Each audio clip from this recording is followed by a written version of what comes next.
Hey everybody, welcome back. It's the Duke of Alex. It's been a minute. We're at a new office. We moved to the secret room in my house. I'm also able to stand up during my videos, and we're going to have some very cool artwork on this back wall sooner rather than later, and also some over there as well.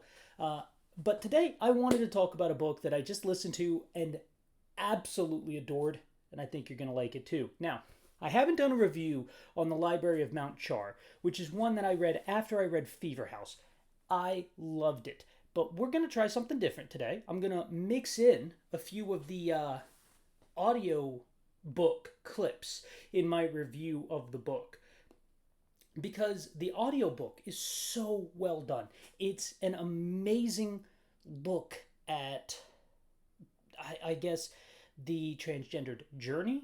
It is a look at the horrors of nature, at the beauty of the female spirit, if not also the female body, but also the horror of the female body. And at every turn, it's a look at how men and women, I just the spiritual side of things. It's a phenomenal, deep, complex book delivered in very short form. It's about 13 hours long for an audiobook, which in my opinion is a average length for an audiobook, but it goes by like nothing. I mean, it is just one thing after another. So let me just give you the cliff notes real quick for the review aspect.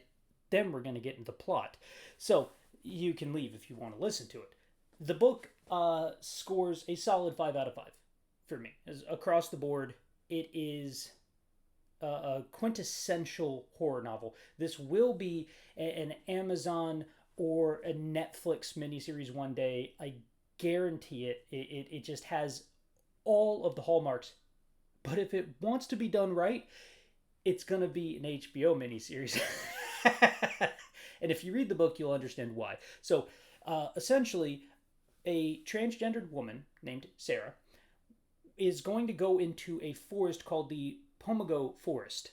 I believe that's the way it was said to me in my audiobook. I am, of course, blind, so I listen to a lot of audiobooks. I don't read the book. But this is one of those rare occasions where I would highly suggest the audiobook because we're going to get into it at the tail end of the review. But the reader of the audiobook, I mean, embodies these characters. It is so well done. It's Cassette Audio, I believe, is the ones that do it. Phenomenal. They're right up there. In my opinion, they are getting a solid second place. Only second place to the people over at Audio. Is it Audio Booth Theater? Is that the name of them that do the Matt Dinniman Dungeon Crawler Carl series? We're going to talk about Dungeon Crawler Carl. Don't worry about it. We're getting there. But the cassette audio, phenomenal. So Sarah shows up at the forest. She has to go into the forest and retrieve back this mushroom called the King's Breakfast. And the King's Breakfast is a mushroom which will allow you to see God. And everybody wants to see God. When Sarah takes the mushroom, Sarah sees herself as this amazing goddess. And Sarah wants to see that again. She wants to embody that goddess. You're going to learn more about Sarah as the book goes on, about Sarah's journey.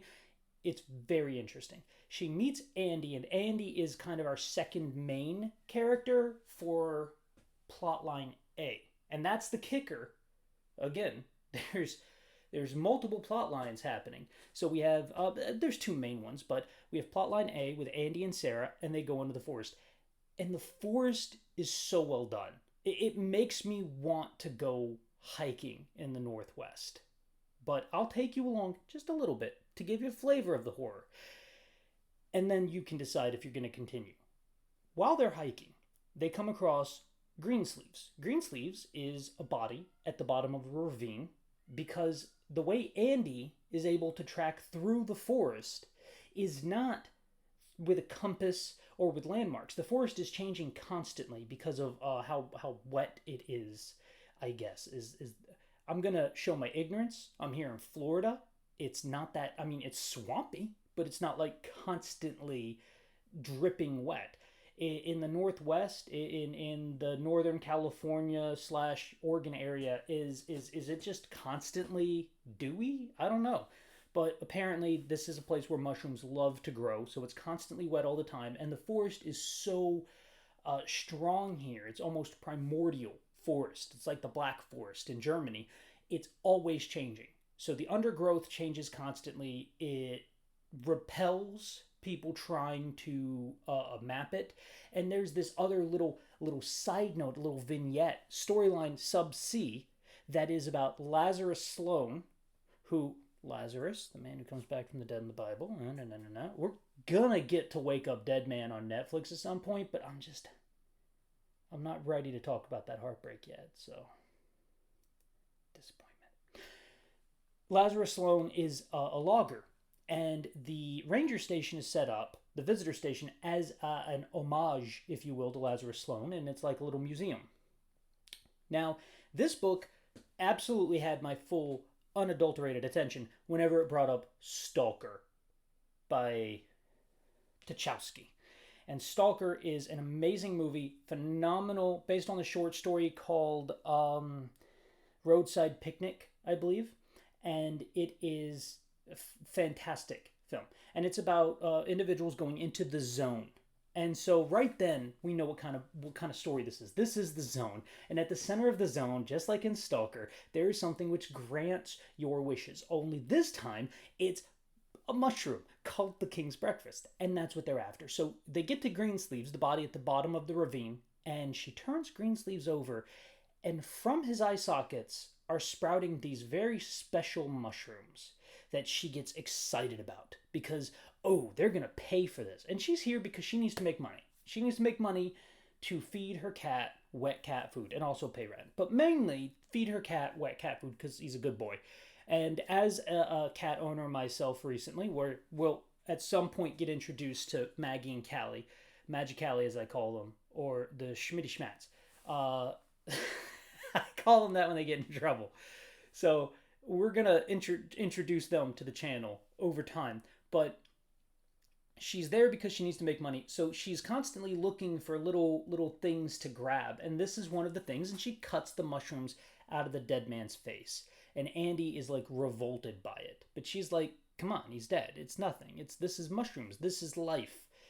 And there's little vignettes from what I would probably call micro storyline D of a fictitious book about the mushrooms of the Pomago Forest, which was published in 1978.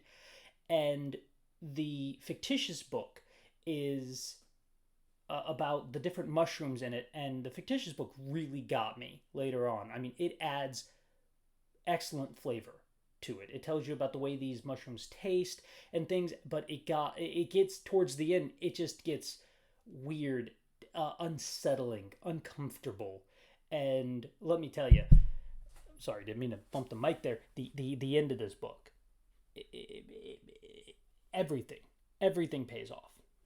So there is storyline A. That's where we'll leave our two main characters, Sarah and Andy, hiking through the forest, having to navigate by the bodies of the hikers who died before them. That's the only way, because the bodies don't change position. Everything else does. Then we have storyline B. And storyline B is about two individuals, one called the Hell Slut and one called Skillet, who are hanging out outside of a bar, which is the town that's on the edges of the Pomago Forest. And they pick up a new sister for for Mother Moonflow. And the new sister is a woman who's running away from her pimp, and Hell Slut approaches her, and there's a frat boy there outside of the bar. And Hell Slut's already showing a few signs of precognition, if you will. She like outlines that this woman's going to go into the bar, doesn't have any money, then gets hassles, leaves the bar, and she's running away from an abusive relationship. And Skillet's like, you can't possibly know that, as they're sitting there smoking a roach, passing it between each other. And then the woman comes back out of the bar. And Skillet's like, how did you do that? And she says, Hell Slut says it was just a guess. Also, I just absolutely adore the fact that this person is called Hell Slut right off the cuff. And the other woman is called Skillet. And a little later on, we've got some theories as to why they're called that. But Hell Slut's a beast. And Hell Slut approaches the frat boy who's hassling this blonde, blue-eyed beauty that they're going to take back to Mother Moonflow. They're going to take her to the sisterhood if she wants to go. And when she says, do you want to go with us? And the blonde woman says, yes. Hell Slut just turns to the frat guy and says, leave. And the frat guy doesn't. So Hell Slut puts her fist through his face. And when I say through his face, I mean through the top teeth and into his nasal cavity. She destroys this human being. Like, this gives you an idea of just who Hell Slut is, what Hell Slut is. Hell Slut is an unstoppable force who prays to, follows, adores, and is intricately linked to Mother Moonflow. Mother Moonflow being the head of this cult, and Hell Slut being the right hand, the fist, the dagger, the weapon. Although she doesn't kill with weapons. But that's for later on. Just a little teaser. So they take the blonde woman back. And they tell her about the green goddess, which is the god of their little commune. And their commune lives in the middle of the Pomago forest. And they live off of the mushrooms. And that's where we're going to end it. We have a hyper feminine LGBTQ plus lesbian cult. No, actually not LGBTQ plus. They are a lesbian feminine cult. Not even lesbian, because it's not, they don't think sex with men is bad. It's just a hyper feminine cult that is focused on the Green Lady, but the phallic energy of the world is what will destroy the world in their teachings. We'll get to that later on in spoilers, but just so you know, going into this book, sexuality is a cornerstone. Erotica, it's there all the time. And it is the context through which all of this is shown, through the lens through which you see the story. And the story is so rich. But I'm going to say, honestly, the erotic elements do not detract from it because it's a part of the story. The story is about sexuality. It is about expression, growth, the inner turmoils, if you will, and the horrors of being trapped in one world and wanting to be in another. Not just wanting to, needing to, not just needing to, knowing you're from another world. I mean, it's amazing. One day somebody's going to do something along these lines, and it's a hypothetical, the whole thing, for the transgender journey, if you will. Now, as a cisgendered man, I mean, I got nothing, I can't say anything other than this book spoke to me, and I think that's not just impressive, but powerful, because of the fact that I am not its target audience, and I took a lot away from this book, and I adored every bit of it. So, guys, that's the review, 5 out of 5. Let me tell you, if you liked Fever House, this is a little bit more tame in the beginning, and then and at the end, you get the payoff you're looking for, but it's not along the lines of Fever House. If you liked Library at Mount Char, this one, in comparison to Library at Mount Char, is probably like a 3.5. But honestly, it has so much more in common with the Library at Mount Char than it does with the average Stephen King novel. And so I'd say it's definitely good reading if you liked The Library. If you liked Fever House, it's good reading. It probably, for Fever House, it scores closer to a 4. But it's a little different because it's not as violent. It is, however, beautifully unsettling. So, without further ado, thanks for sticking around. Let's get to the review. So, if you wanted to exit now, you can. And what I'm going to do is I'm going to talk about sub-story C. in this transition into the review so that we don't keep around the people who want to leave. So subsection C is our storyline about Lazarus Sloan. And Lazarus Sloan is a logger. He buys the land from Mexico, which is in Northern California, which feels very strange that Mexico would even be able to sell that land. But he says he buys it from Mexico, and he's going to build a logging community there. The only problem is he builds his logging house, he builds all the infrastructure, and then he starts bringing in the workers, and the workers start disappearing almost immediately. And so they have to dig latrine lines, because anytime you walk into the forest and you lose sight of the logging house, you're gone. And so the foreman stumbles out of the forest, and he's emaciated, and is that the correct word, emaciated? He's basically starved and next to dead. And he's talking about all the crazy stuff he's seen in the forest. And the guy's like, this guy just went and he, was dicking around. And so that's why he's just a slacker like all the other workers. And eventually, as the book progresses and you get these little tidbits, you get to the point where Lazarus Sloan, it just says, journal entry of Lazarus Sloan, indescribable, indecipherable date. That's it. And it's like, oh, phenomenal. Like, we are now at a point where Lazarus Sloan can't even talk. And the last report from Lazarus Sloan is, I barely made it out alive. I have lost everything. The forest is God.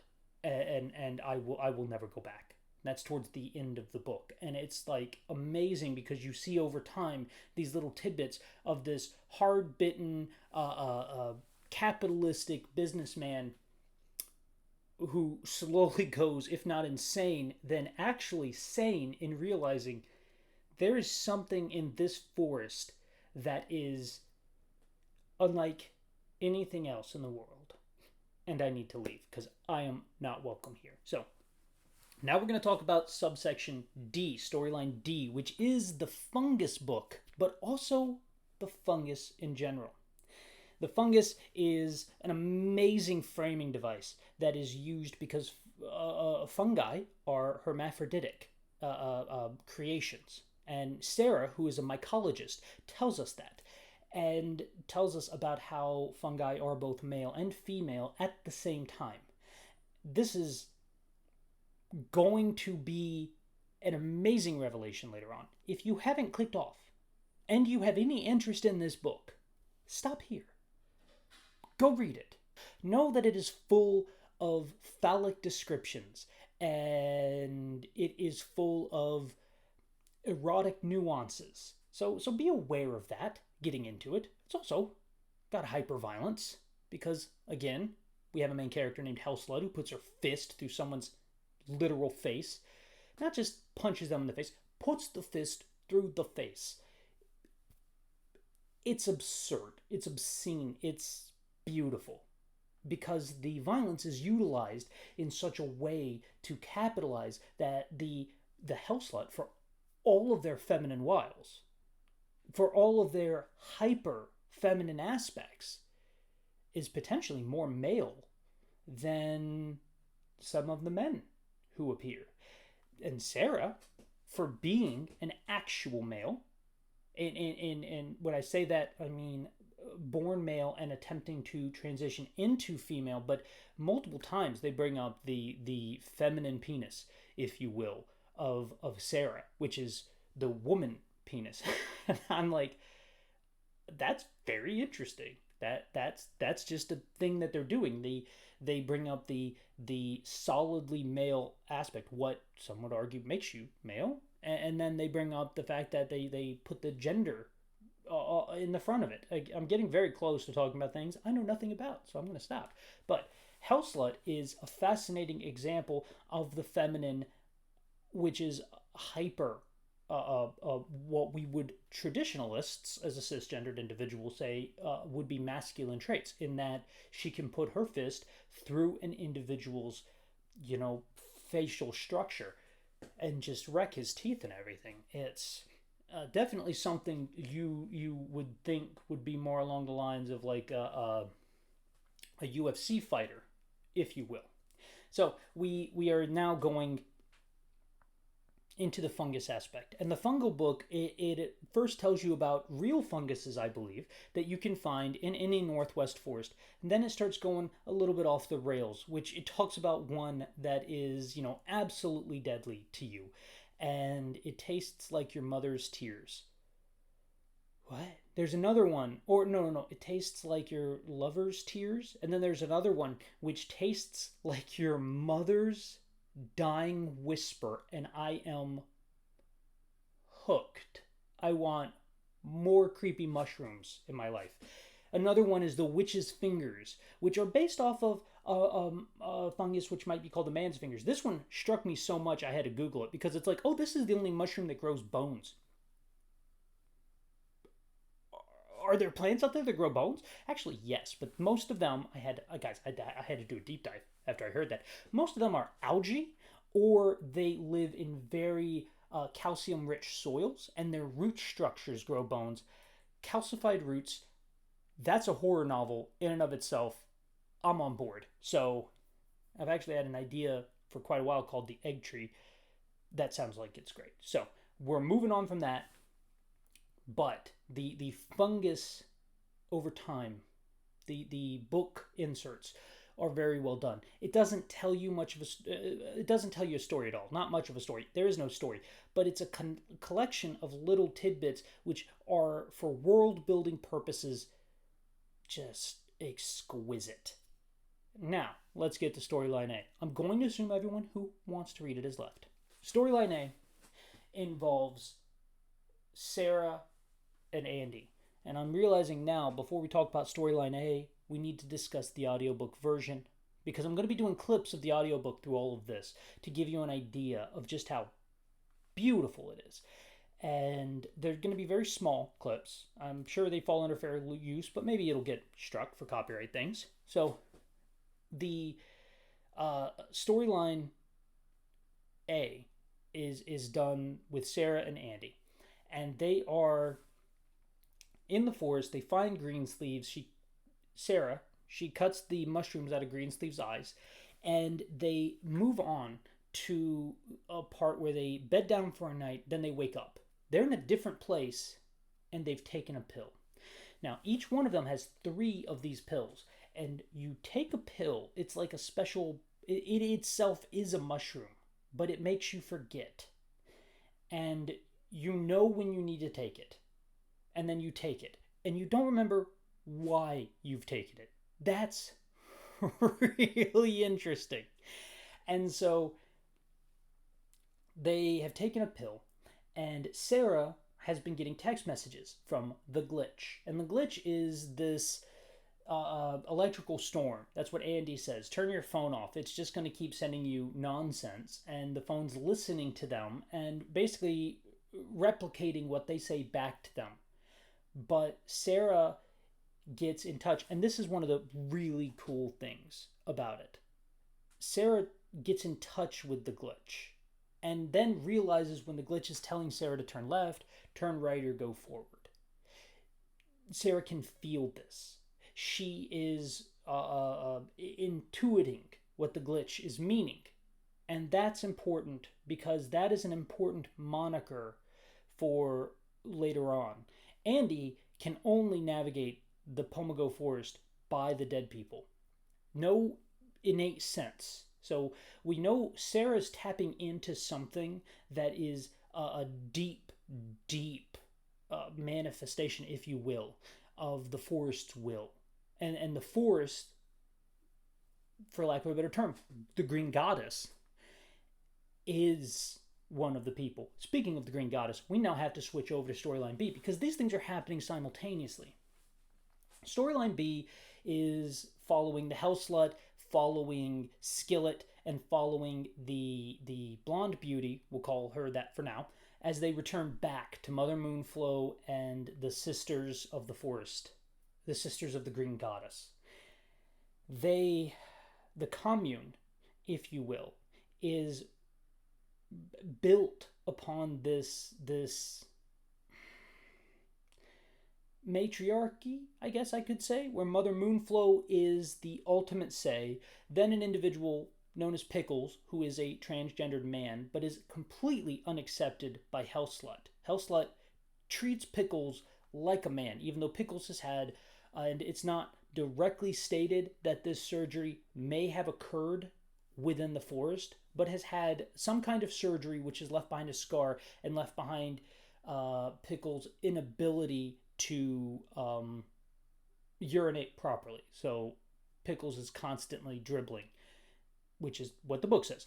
And that's leads to a stench, and Hellslut makes fun of Pickles about this. So Pickles is an individual who's been on a journey themselves and has attempted to fully integrate, but has been denied by the sisters of the Green Goddess, but accepted by Mother Moonflow. So Pickles, if Hellslut is Mother Moonflow's right hand, the strength, the action part, Pickles is the left hand, the authority, the organization.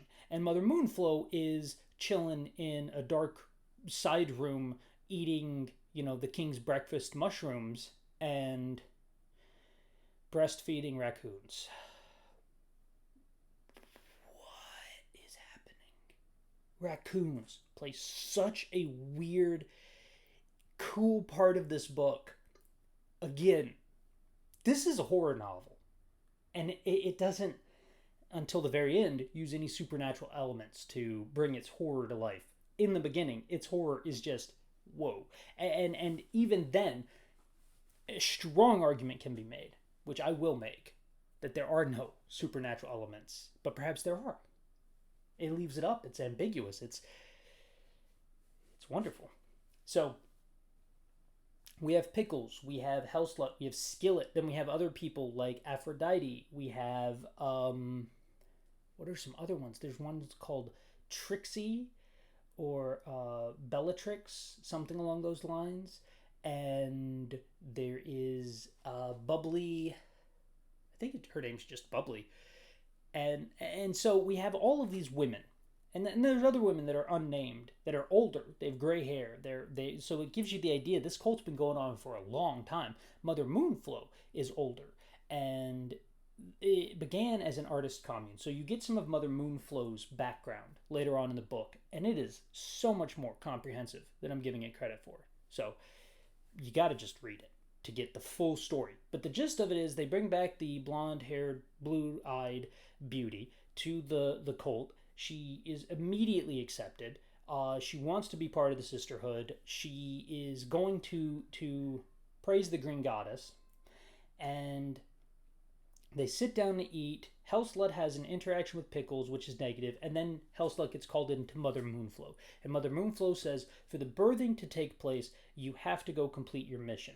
Take the Frog Sisters, which are just two of the coolest people. And so she goes and gets the Studebaker, but instead of taking Skillet, she takes Sunny Delight, which is the name she's given the blonde-haired, blue-eyed beauty, and the Frog Sisters. And she goes on a little bit of an exodus, an odyssey, a journey, if you will, to kill a man for the birthing process.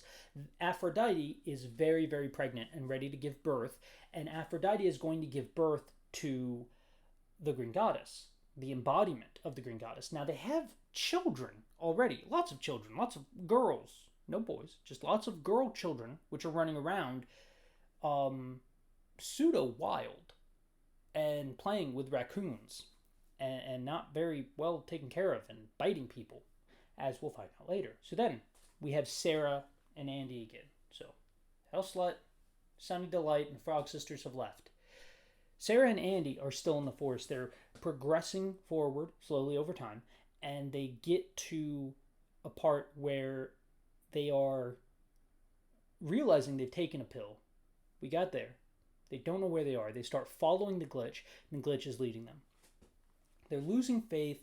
They find a human growing inside of a tree. It has teeth growing out of the bark. So it's the trees grown around the human corpse, which Andy's like, well, that's cool. That's a new landmark for me. The man in the tree. Boom, done. They keep going, and they come across a house. They go into the house, and it turns out this isn't just a house. This is the one of the rooms or the buildings that is part of the logging. And they come across Skillet, who has been left behind by Hellslut. And Skillet and Hellslut are kind of yin and yang. So Skillet's been left behind. And a very important thing has happened. Right before they find Skillet, she proclaims that she gives herself to the Lord of the Forest. Now, the Lord of the Forest is the masculine aspect of the forest, because you have the masculine and the feminine in any creationist aspect. And this is its own little religion. It is. The Lord of the Forest is evil, vile, phallic in nature, masculine, overpowering, vengeful. The Green Goddess is loving, accepting, beautiful, wonderful, nurturing. And these are the two entities that make up the two pillars of their religion. To the best of my knowledge, and throughout everything I heard, there isn't a third. So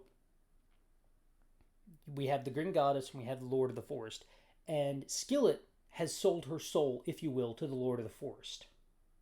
And so all of a sudden she finds these phallic Alex, which is Andy and Sarah. Sarah is locked in with Andy as a phallic Alec, even though, and when they take them back to the main commune, and Mother Moonflow meets with them, Mother Moonflow says, oh, we have a couple of phallic Alex here. So it's, oh, sorry, didn't mean to bump the microphone. So it's constantly misgendering Sarah on the aspect of you were born male, therefore you are male no matter what, which is really interesting. Because right off the bat, even though the cult is accepting to them and welcomes them, at first, we understand that the cult is not an LGBTQ plus fully accepting situation. The cult is definitely drawing a fine line there of it does not matter where your spirit may land. It matters only what the flesh pertains to. And that's why Pickles, I can assume, is pseudo accepted by Mother Moonflow, but not accepted by Hellslut, because Pickles was born male.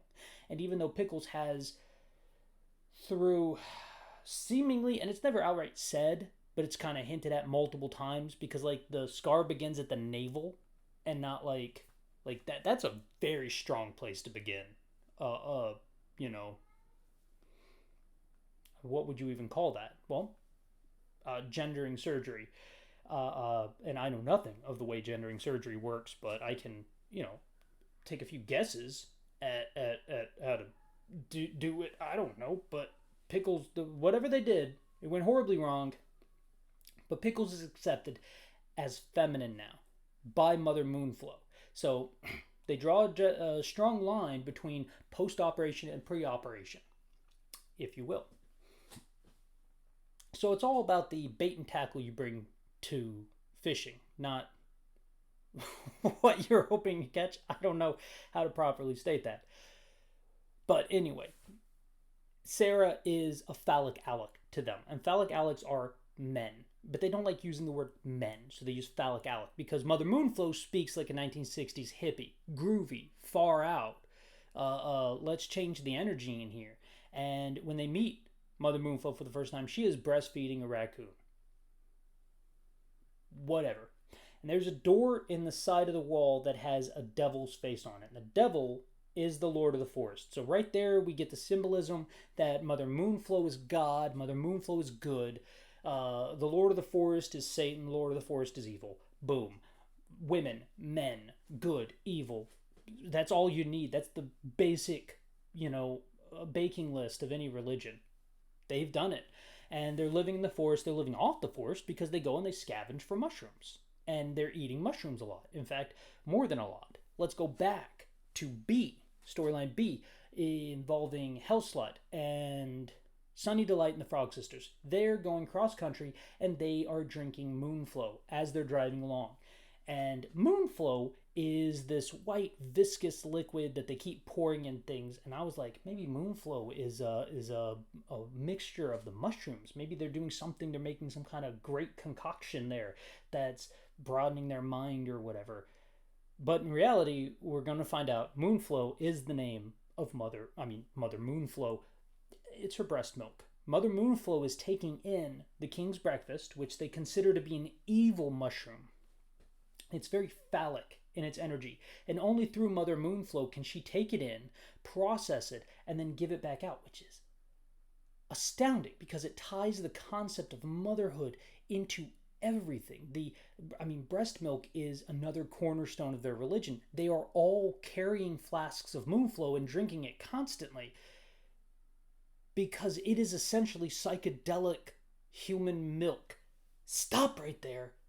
Thank you. I never knew that's all I wanted in a horror novel.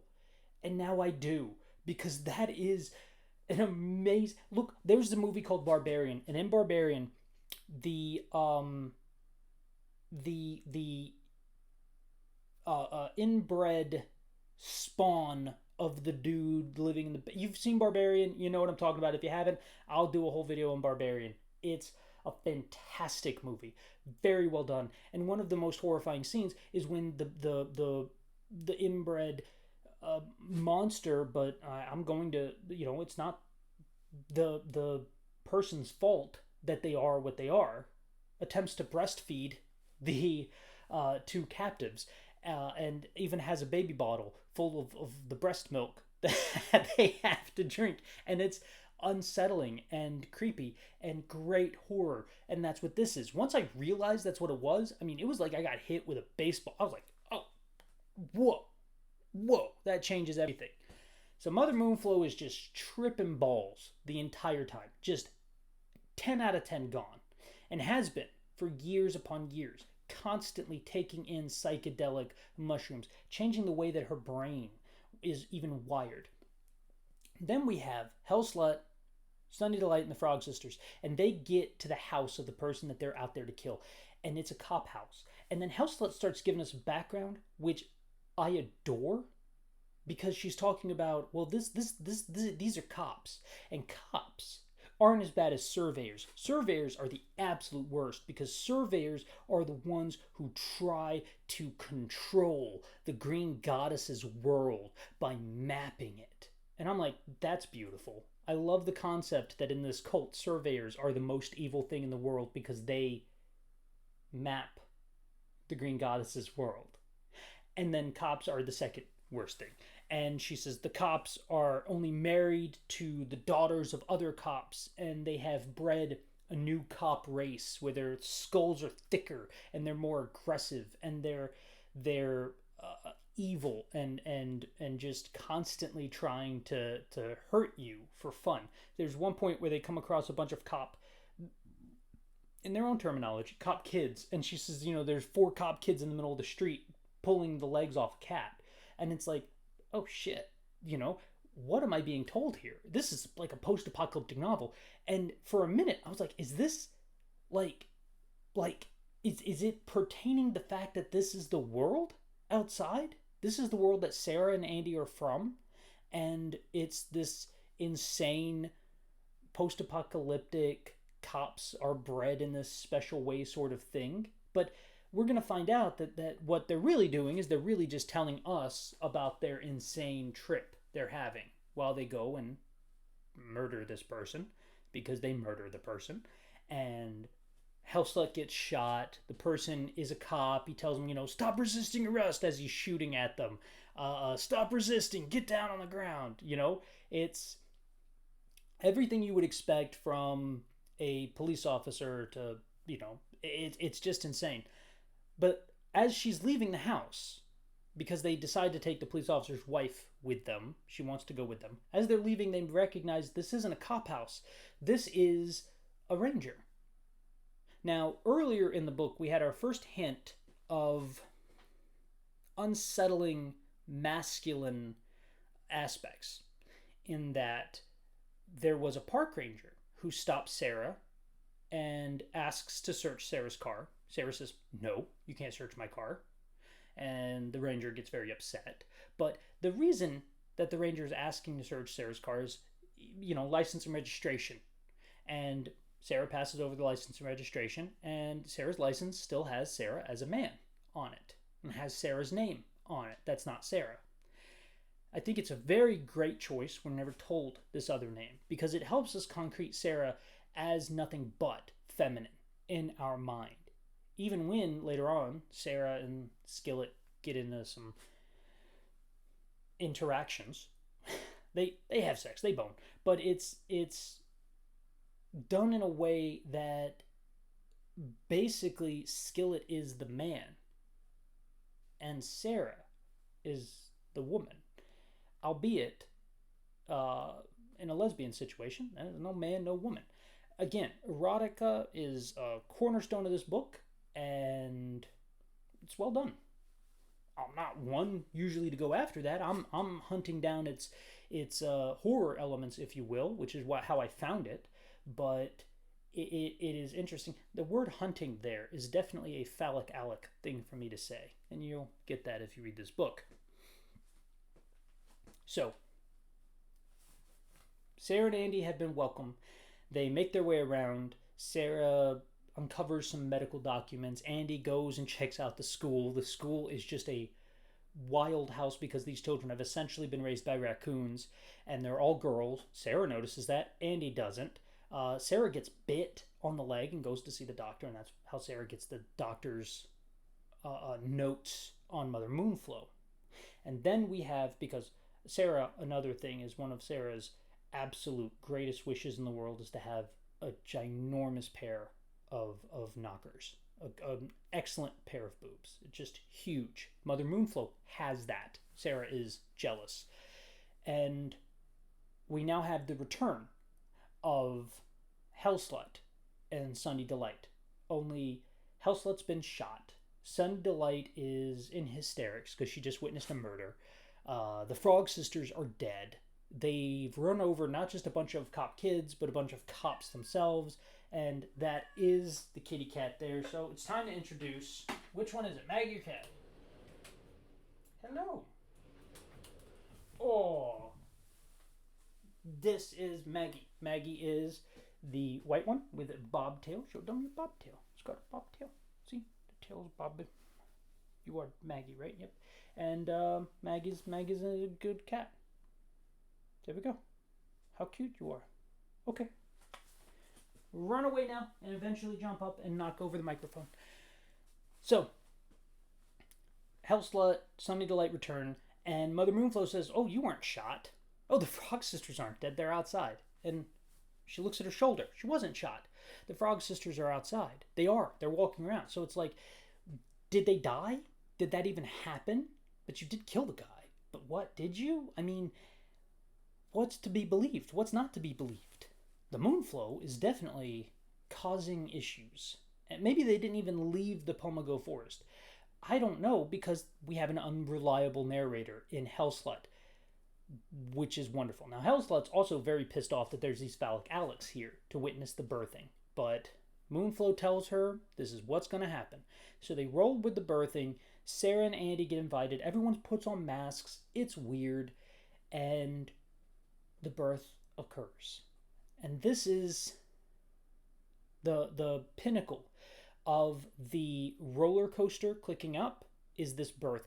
And we're in like the last hour of a 13-hour book. So you have worked 12 hours to get here. I hope it has been eventful, because the next hour is going to be the roller coaster ride. And it is well deserved. If this were a Stephen King novel, it'd be 40 hours long. You've worked 12 hours to get to this point. And now the next 30 hours are going to be a roller coaster ride. What are you doing? What? Oh, you did jump up here. Okay, they can't see you though, so hide under the desk. The birth takes place, and it's a boy. Now we get to where everything falls apart, because Hellslut is told to end the child. Hellslut does. This is a newborn baby. Aphrodite is delirious with pain. Mother Moonflow is full of rage. Sarah knows it's time to go. Andy has no idea what's going on. They are both captured. Then they are force-fed Moonflow. And then they're taken down into the basement. Now the basement is what's behind the devil door. And once they're taken down there, they get to see all of the bodies, including the man that Hellslut just killed. So the question is, was it real? Was it not real? Well, we don't know what parts were real. What we do know is she brought back a body, and they've thrown it down there. Also with the corpse of the baby. And you find out that Mother Moonflow was pregnant once. And I'm going to assume that it's hinted at that potentially there is a miscarriage of some sort. And she loses the baby, but she gives birth.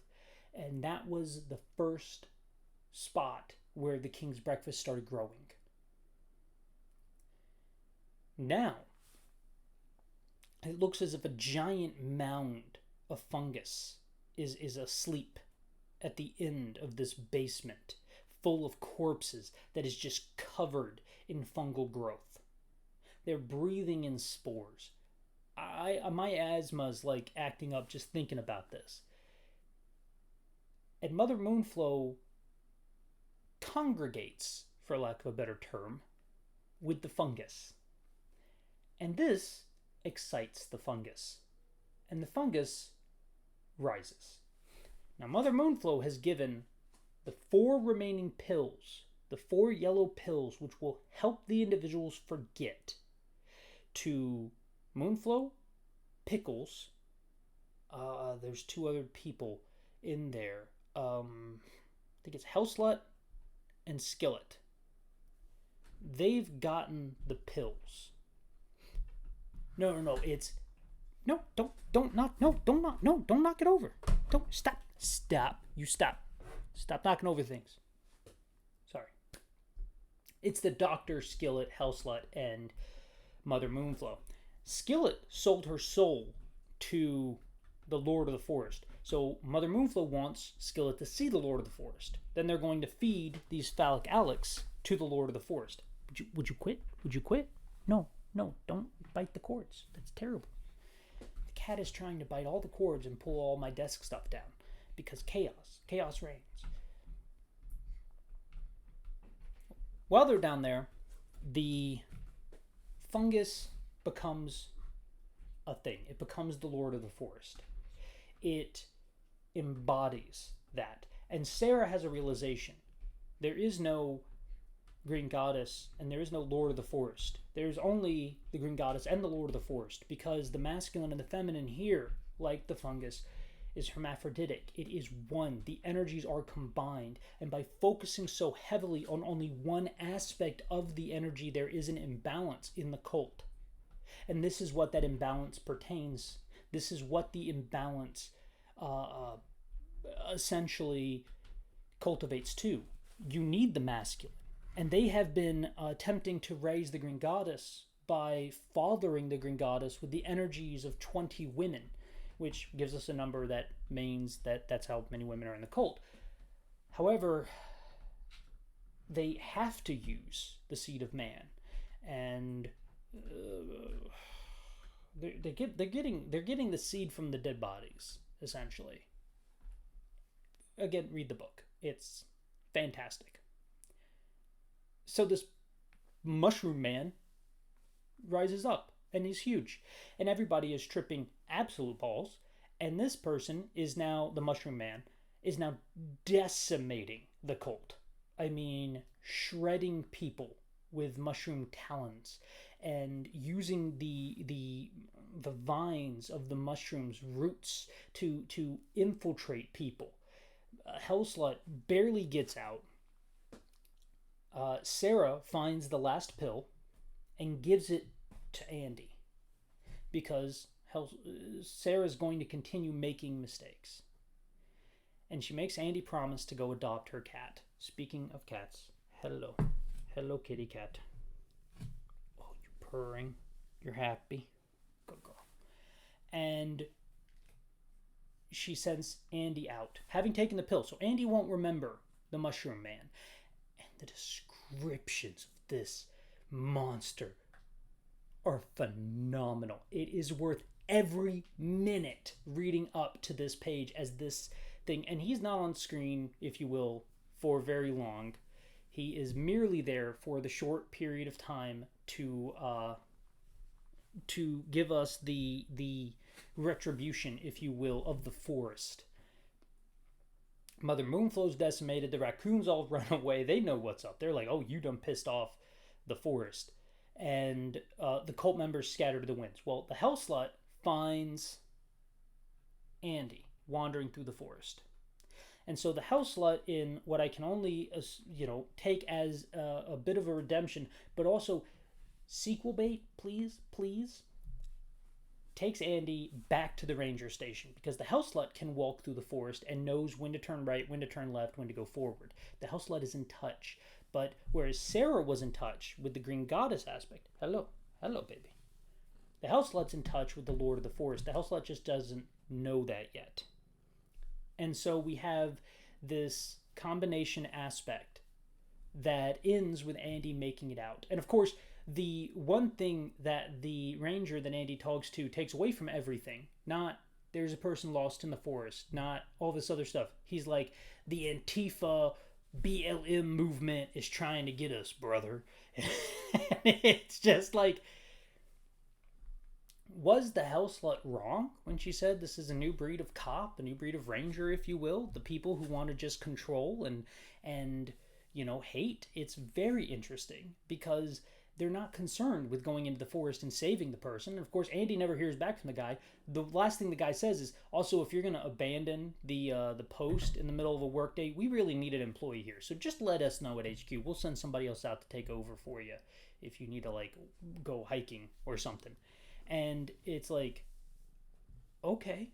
Well, Andy goes and he gets the cat. And the book ends with the cat finally coming out and purring and curling up and looking into the forest. And I ain't gonna lie, I cried. As a new cat owner myself, hello baby, this is Maggie.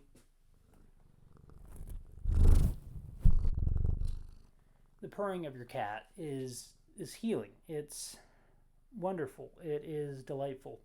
And the book ends with the cat purring and looking out of a window and then curling up and sleeping on the windowsill as it looks at the forest. And Andy says, "Do you see your mama?" And that's how the book ends.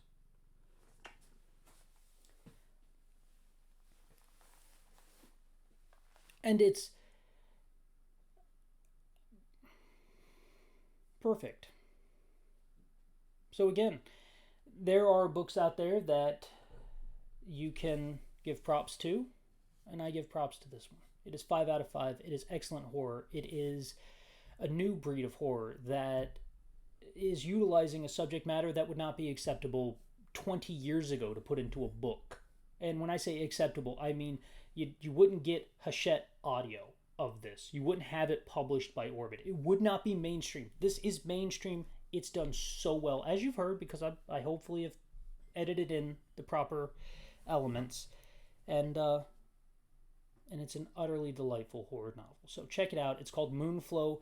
I will have all of the details in the descriptions down below. Please check it out.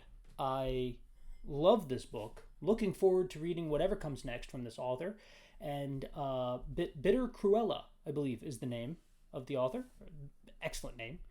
And, I mean, I hope you guys enjoy. And definitely enjoy the amazing skills of... I do not remember the narrator's name. It'll be down in the description below. Did such a good job. I only heard their name one time at the very end of the book, but such a good job, especially with Skillet and with Hellslut and with defining and helping these characters embody the way that they are. I would not be surprised if the author did not give notes to the production process, because you truly can tell it gives a depth of character, being able to hear the different ways that the voices are done, especially with Skillets and the Big Mama talk. It's very good. So please check it out. Let me know what you think down in the comments below. And I will be doing a book next on the Library of Mount Char, because that one's just a wild... That one's another 5 out of 5. If you haven't read it, check it out and then come back and we'll talk. Okay.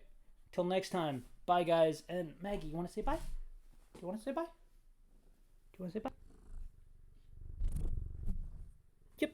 Maggie said bye. Okay. Bye-bye. Here you go, baby. I gotta go love my cat. Bye, guys. They need cuddles.